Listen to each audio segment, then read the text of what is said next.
Hanap mo pa din bang big screen? I've been using this TechLife Pad Plus 2 for about a month now. Yes, baka ito na din ang hinahanap mo. Super nice because of its metal back premium design. Ang slick, ang thin, super gaan lang talaga siya dalhin. At ang pinakagusto ko dito, 12-inch, 2K large display, 8 megapixel rear camera, and 5 megapixel front camera. Sa storage naman, it's 128 So it allows gigabytes. to store more. And it's expandable. Smooth na smooth ang gamit because of the MediaTek Helio G100 processor.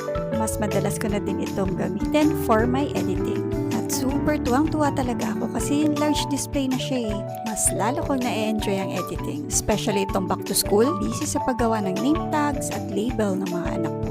At alam nyo ba, ang cute nitong laro ng bunso ko. Ang smooth ng laro nito, mas ma-enjoy mo tong game na to because of the 90Hz refresh rate, scrolling makes it even smoother. And after a long day, syempre mami time naman, chill mode lang while watching my favorite Netflix series. It will give you an HD streaming. By the way, enjoy a free keyboard case from June 8 to 21 through offline stores. Ang ganda ng sound ano, it's quad stereo speakers, so it provides better sound.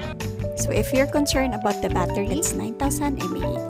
That it can last almost an entire day. So hindi ka na kailangan charge ng charge. It supports 4G LTE, so kahit walang Wi-Fi, aux na aux. So ano, nakapag-decide ka na ba?